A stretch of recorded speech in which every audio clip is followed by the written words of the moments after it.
Hai Sobat JKN, selamat datang di Permen, perbincangan menarik JKN bareng aku, Happy Ferris Pocimida. Nah, untuk episode kali ini kita akan membahas apa itu BPJ1. Nah, untuk episode kali ini juga kita sudah kedatangan petugas BPJ1 atau EP3RS dari kantor cabang Parepare, yaitu Kak Sudar. Nah, Kak Sudar mungkin bisa perkenalan diri nih, Kak Sudar sebagai apa di kantor cabang Parepare? Oke, terima kasih Kakak Puci. Oke, perkenalkan teman-teman, saya Sudar. Kalau di KC Parepare saya bertugas sebagai koordinator EP3RS. Nah ya Kak, mungkin kalau misalnya tadi sudah terkenal EP3RS, sekarang apa yang tahu nih Kak, sebenarnya BPJ1 itu tuh apa sih? Sebenarnya kepanjangannya. Betul. Oke, BPJS itu artinya BPJS siap membantu. Jadi membantu. apa saja kita siap bantu. Oke. Kecuali urusan rumah tangga iya, ya. benar. Nah, sekarang dijelasin nih, kalau kecuali rumah tangga, apa sih yang ditugaskan BPJ1 itu dalam hubungannya konteks BPJS Kesehatan? Oke, kalau untuk tugas dan fungsi BPJS1 itu sendiri itu kita ditugasin untuk memastikan pelayanan di rumah sakit itu berjalan dengan lancar, tidak ada keluhan oleh peserta dan tidak ada keluhan oleh petugas rumah sakit itu sendiri. Seru juga ya Kak. Nah, boleh diinfoin nggak sih kalau di Parepare itu atau di BPJS Kesehatan itu BPJ1 tuh bisa ditemui di mana sih? Kalau untuk KC Parepare kebetulan kan semuanya mobile, kami kan ada bertiga ya. Rumah sakit di KC Parepare itu ada 17, jadi masing-masing ada pembagian tugasnya.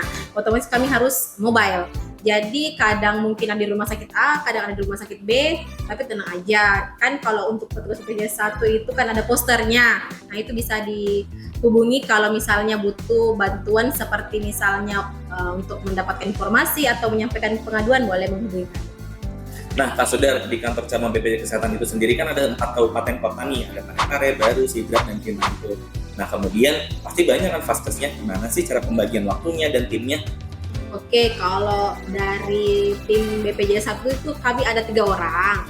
Saya sendiri sebagai koordinator, terus ada Aksa dan ada Gebi. Saya bertugas di Rumah Sakit Andi Makassau dan Rumah Sakit Ainun Habibi. Kalau Aksa untuk di Parepare, dia bertugas di Rumah Sakit Sumantri. Kalau Gebi, dia itu bertugas di Rumah Sakit Fatima, Klinik Utama Hadijah, Klinik Mulia Medika, dan Rumah Sakit Ibu dan Anak Nanda Tripa. Kalau untuk kabupatennya, saya secara mobile itu untuk Kabupaten Baru di Rumah Sakit Lapatarai.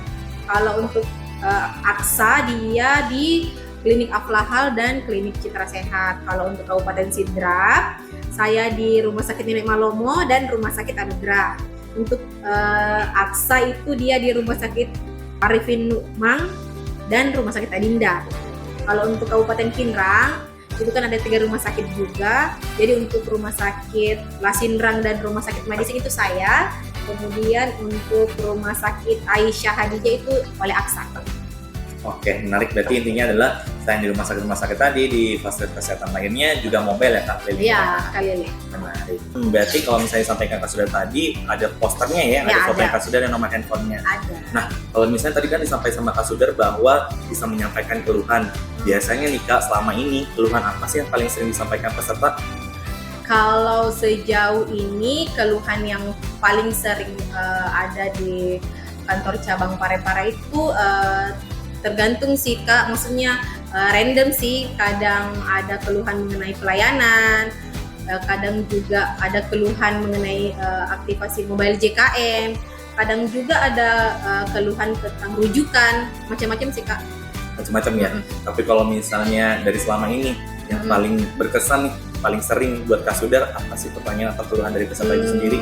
Kalau paling seringnya itu sih kayak ini kendala dalam mengambil antrian untuk mobile JKN ya Kak, atau mungkin rujukannya, ketidaksesuaian rujukan misalnya, tujuan polikliniknya tidak sesuai, itu paling seringnya setiap hari itu bahkan ada.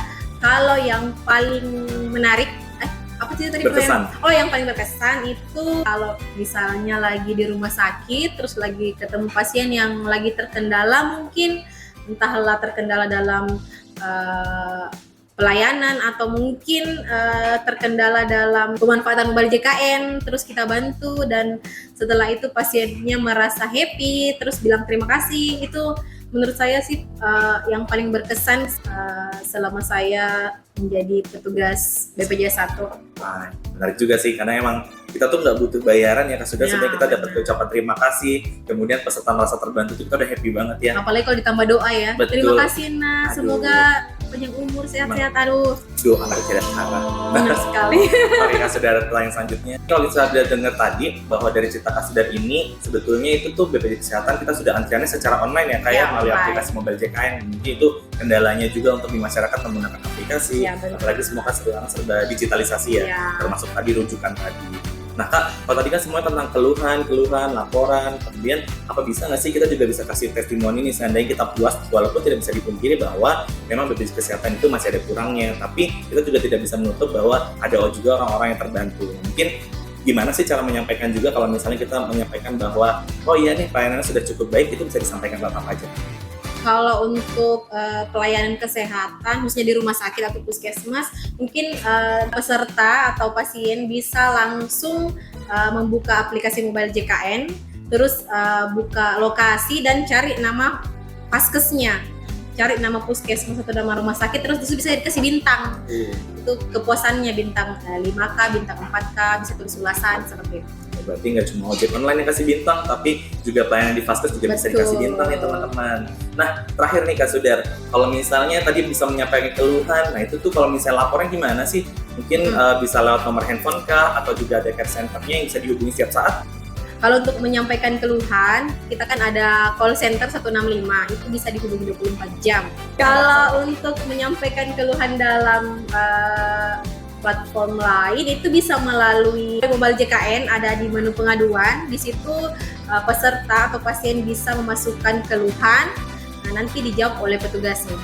Oke, berarti menarik ya Kak. Dia tugasnya RT3RS atau BPJS 1 ini saya menerima keluhan, terus kita membantu juga. Jadi Ya, sebenarnya memberikan fungsinya- informasi juga. memberikan informasi juga. Jadi sebenarnya fungsinya adalah penjembatan antara BPJS Kesehatan dengan peserta dan rumah sakit itu Ya, sendiri. betul. Oke. Biar pasiennya atau pesertanya bisa lebih gampang dalam mendapat informasi atau dalam menyampaikan keluhan. Nah Kak, mungkin waktu-waktunya kapan aja sih? Kapan harus bisa menghubungi petugas BPJS 1, kapan menghubungi care center? Oke, kalau misalnya butuh informasi 24 jam, itu bisa teman-teman bisa hubungi Mungkin nggak? Care Center BPJS di 165, atau mungkin bisa chat Pandawa kalau untuk mendapatkan informasi. Terus kalau misalnya untuk menghubungi kami BPJS 1, teman-teman bisa menghubungi kami di hari kerja, hari Senin sampai Jumat, mulai dari jam 7 pagi sampai jam 5 sore. Masalah di hari kerja ya Kak ya? Hari kerja. Untuk selebihnya teman-teman bisa hubungi melalui care center 165 atau tadi di nomor Pandawa, nanti nomornya kita taruh di sini. Nah, terakhir Kak Sudar, mungkin closing statement apa yang mau disampaikan ke teman-teman atau peserta yang ketika di rumah sakit atau di Vaskes mengalami kendala atau membutuhkan informasi bisa datang ke mana atau di. Oke, kalau misalnya untuk pasien atau peserta JKN yang memiliki kendala, boleh hubungi kami petugas EP3RS, karena di setiap rumah sakit itu ada poster, ada fotonya, ada nomor HP-nya. Jadi kalau misalnya ada kendala di rumah sakit, boleh hubungi teman-teman PP rumah sakit, atau kalau misalnya ada kendala mengenai pelayanan peserta JKN atau ada pengaduan, boleh hubungi kami petugas BPJS Kesehatan. Kalau misalnya kebetulan kami lagi dari rumah sakit dan Bapak Ibu melihat pakai rompi ini, itu boleh langsung datang kami, nggak usah takut. Apalagi kalau misalnya ada keluhan, boleh langsung disampaikan. Kalau misalnya kebetulan kami lagi di rumah sakit lain, kami on call kok, bisa dihubungi lewat telepon.